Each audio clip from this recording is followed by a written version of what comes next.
How's it going, people? It's Liam Catterson here, and we're reacting with another episode of Supernatural, as we're on episode number 10 for this season.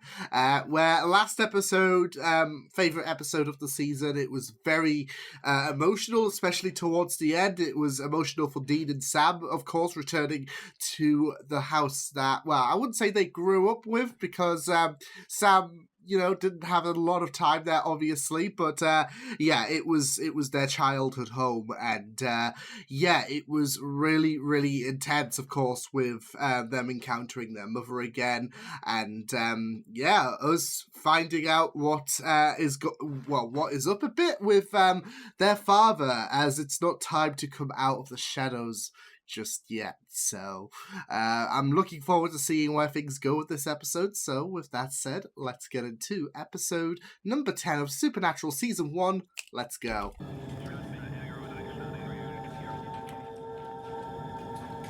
Oh, you should split up. That's how you're gonna get killed.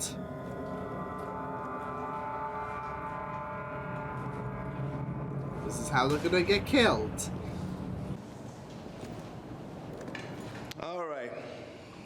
Come on out. Oh, there were kids there. Okay. See anything? No. Oh, goodness. I was gonna say, is he possessed or something? Ugh. Get a tissue for that.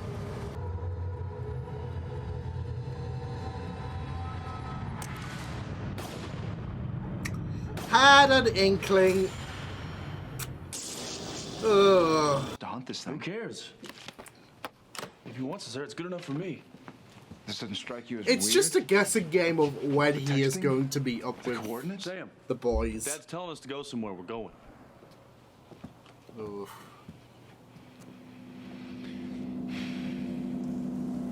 At this point, I'm just expecting, I don't know, episode 16 or something like that. How about leaving the poor guy alone, huh? The man's an officer. Why don't you show a little respect?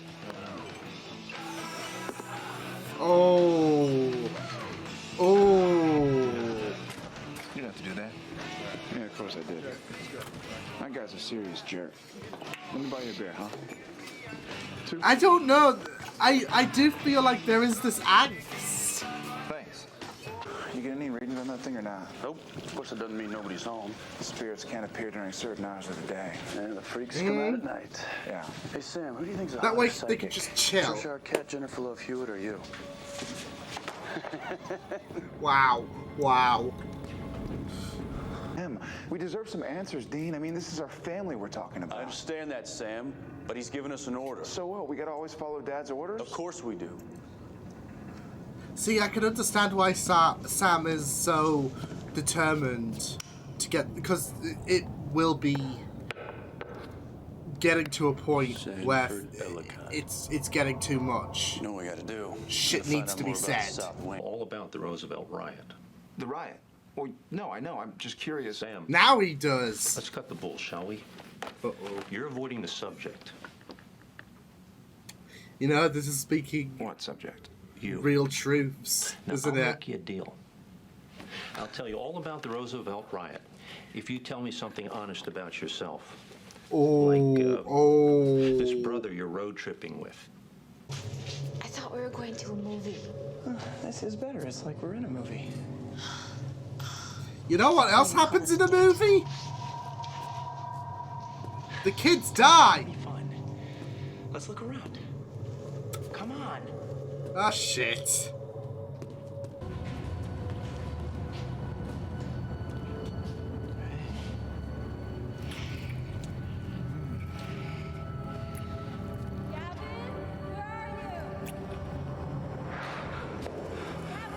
Oh my god! That, yeah, you know what? That would traumatize me for life.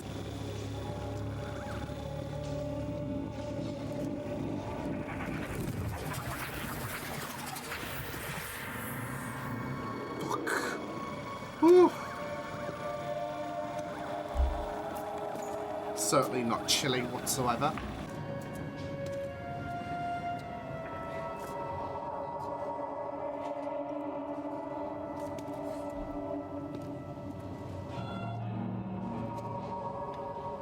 I don't like the fact that the boys are alone.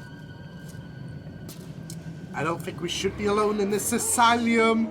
Ah! Shotgun. See him get out. Ah! She didn't even try. So if she didn't want to hurt me, then what did she want?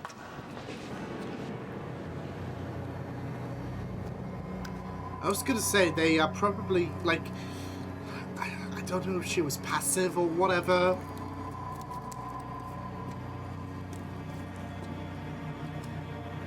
It's the girl. I got a question for you. You've seen a lot of horror movies, yeah? I guess so. Do me a favor. Next time you see one, pay attention. If someone says the place is haunted, don't go in. He's got a point. Ooh.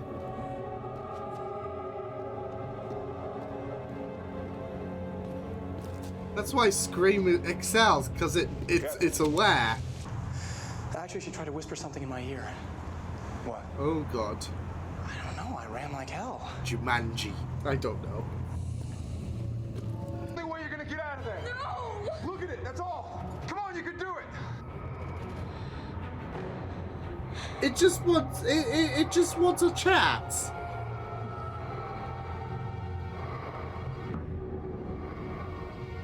Hello.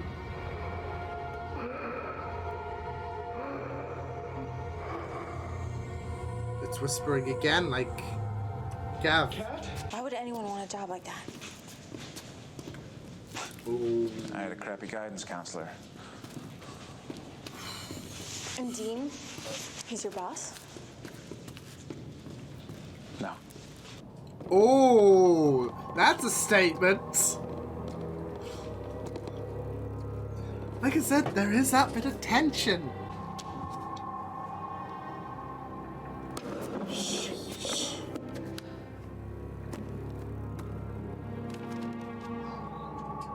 Oh, no.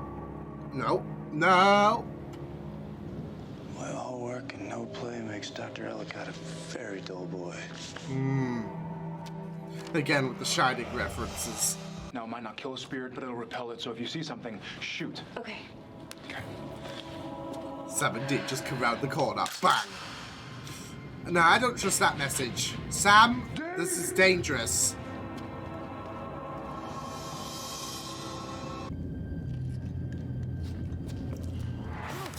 Don't be afraid. I'm going That's- to make you all better. Yeah, that's the doctor. Yeah, that's what I was worried about. If we make it out of here alive, we are so breaking up. Ha! I don't blame her. Did you hear that? Something's coming. Bloody hell! Damn it! Don't shoot, it's me! Sorry! Sorry! You took 2 seconds and was like, kill! Sort of like extreme rage therapy. He thought that if he could get his patients to vent their anger, then they'd be cured of it. Instead, it only made them worse and worse and angrier and angrier. So I'm thinking, what if his spirit is doing the same thing to the cop, to the kids in the 70s, making them so Sam. angry they become homicidal? Come on, we gotta find his bones. Because like I said, there is that How? tension. Police never found his body. Well, the logbook said, so put the gun down. Is that an order? That's more of a friendly request. I'm getting pretty tired of taking your orders. There it is. There's the anger coming out. Do it.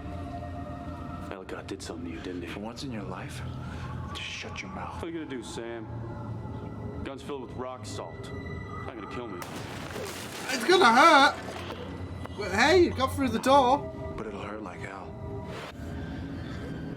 Pull the trigger. I don't like this tension between the bros. Do it. It's empty. Woo! And then that's where you can take the upper hand, Dean. There we go.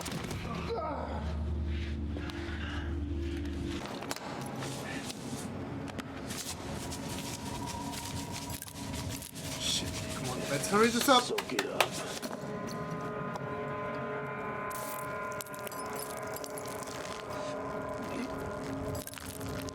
Not pleasant, but ah!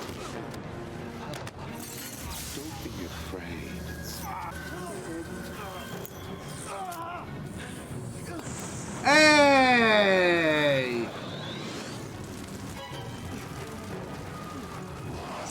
can help you out, Doctor. Any of it. You didn't, huh? No, of course not. I think there's just that hidden... Do we need to talk about this? No. I'm not really in the sharing and caring kind of mood. Just want to get some sleep. I don't like this. It's awkward.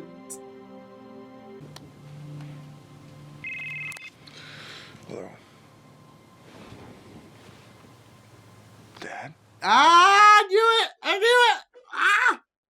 Next episode, right? Next episode, surely. Surely. But he's starting to step out from the shadows. Missouri, I feel like Missouri gave him a bit of a slap around the head in terms of, you need to see these boys. And it's a scary experience stepping out of those shadows, but it's one that he needs to do. And here we go. Next episode. Surely, right? Oh, but that was quite daunting, but also very, very sad as well, because there are those feelings for Sam in regards to his dislike in regards to having to take orders from Dean, and just everything that, like, in regards to the tension between Sam and Dean. So wasn't cool seeing the brothers fight, but it had to be done, I guess. Tensions definitely high with the brothers. So yeah, this episode didn't exactly quell any of that lingering tension that the brothers had. If anything, it just expanded on things, and I feel like their dad needs to show up as soon as possible to sort this potential catastrophe out, because I feel like, especially their Achilles heel is not being open with each other unless some force takes their identity or possesses them. You had Sam, who was like, yeah, what was said, what happened, I didn't mean any of it, but yeah, Sam's not fooling me whatsoever. So this episode not exactly helping matters in terms of the, already established tense connection with the brothers. So yeah, but I do love how this episode does connect to Skin in a way, because we had Dean being impersonated, but that person was able to acquire his memories, etc., and was dishing out some painful truth bombs to Sam in regards to that jealousy and that anger that Dean was secretly harboring. And in this episode, we had Sam being possessed, and in this instance, we had some resentments being issued out that Sam keeps hidden, keeps suppressed, etc.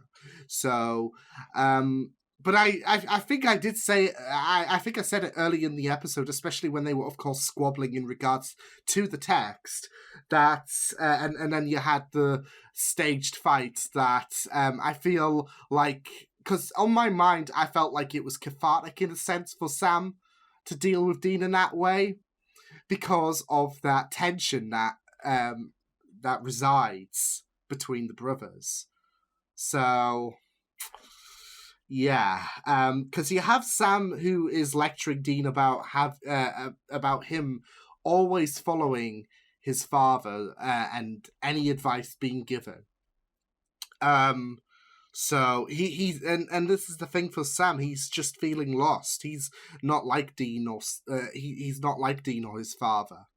So and it creates a bit of a difficult atmosphere when you've got coordinates being sent. Dean's like, okay, let's do it, and then Sam's like, we need to find father as soon as possible, because there needs to be stuff said. And I get Sam, because things are getting to a point where it's just becoming it's becoming too and too irritating in a sense. Like, stuff needs to be said, answers need to be divulged. For Dean, it's just another mission for him to I guess add to the experience, really. So and he's happy to do what his father says. So yeah, but it didn't exactly stop there, did it, in terms of the tense atmosphere between the brothers? So, and like I said, Sam can say it's all water under the bridge all he wants, but I doubt that. Especially when it came to the scuffle that they had when there was that when Dean found out that Sam was possessed. There was that little scuffle, and Dean gave him a real gun. Of course, it was going to be empty or whatever kind of trick he had. He wasn't going to give Sam a loaded gun, but it's the fact that he was about to shoot. And I'm not sure if that's because obviously with what Sam, even though he was possessed, said, that was like all honest. That was like speaking from the bottom of his heart. I don't think there is that hidden urge to shoot Dean, for example. I feel like, although Dean might not see it that way, personally, I don't think that there is that hidden urge for Sam to shoot Dean. So I could be wrong, but I do feel like Dean is going to take the fact that he was about to shoot me and is going to remember that and acknowledge that, okay, well, you're this is why I can't exactly forget about it, because you were willing to shoot me. And Sam could try and dismiss this. I would never do that, and I would believe Sam. But for Dean, I feel like with what was said, etc., and I feel like he might there might be no difference to what was said and what Sam under that possessed state was going to do. So yeah, there's going to be no difference whatsoever in terms of is there any shroud of I don't know, is there any shroud of that wanting to shoot me? So yeah, he might be feeling a little burnt, but I could not see Sam doing that. Likewise Dean, if the shoe was on the other foot. The stuff said might be honest and whatnot, but I don't think. I feel like that was more so. I feel like that was more so Ellicott, rather than any kind of hidden urge from Sam. So yeah, but still, it did create that tense atmosphere, and I don't like it. I'm hurt. I'm bummed with the scuffle with Sam and Dean, because, you know, you don't want to see these two fight, but yeah, but they need to air this shit out. And their father needs to come as soon as possible, because this is going to turn into a catastrophe sooner or later. So yeah. And we even had that bit with Sam in therapy, which was pretty interesting. And your heart was just breaking, because obviously he was acquiring information, but this was a good opportunity for him to air out that hidden anger that he might harbor against his brother. So yeah, but it will be very interesting to see where things do proceed in future episodes. But yeah, I thought this was a nice chilling episode. The idea of it being set in the asylum, and you have this I would say deranged doctor in Dr. Ellicott, who was trying to proceed with experimentations that would be very, very beneficial if they would produce enough anger, etc. I thought that tied in really, really well, especially with the spirits, and how they weren't as much of a problem compared to Dr. Ellicott, because they just they were just trapped in the asylum, and they wanted to I guess spread their truth, etc., and not really cause harm. So yeah, but it was a very, very tense atmosphere. I really liked the inclusion of Kat and Gavin as well. That like even though they were stood by the door for the majority of the time, it was really, really good stuff. But yeah, I am hoping that by next episode, because it will be the halfway point of the season, I believe. So I am hoping by next episode that their father comes around and manages this situation out and can maybe make some headway for both Dean and Sam, because there needs to be some kind of sorting out, especially if things are going to escalate between Dean and Sam in terms of that tension. But also answers need to be divulged. Like I said, I don't blame Sam for reaching his limit, because it's getting more and more annoying as the days go by. He just needs some clarity, etc. And he needs this saga, if anything, to be put to bed. So, but yeah, I really thought this was great. The whole it did have that creepy ambience, especially, like I said, especially within how the Asylum was shot, and it really, really did open up a very interesting situation with Sam once he got possessed. So, yeah. I don't think this is it. I don't think we've seen the last in terms of any kind of hidden feelings between the brothers, especially this season. Things are gonna blow over, and yeah, so, but it will be very, very intriguing to see what does happen. But yeah, pretty neat episode. So I will see you guys next time. Hope you guys enjoyed this reaction. You can check my videos on the right if you want to check out more of my content. You can also subscribe to my media feeds and channel if you want to. Hope you guys enjoy this reaction. Hope you guys take care, and I will see you guys next time. Toodles!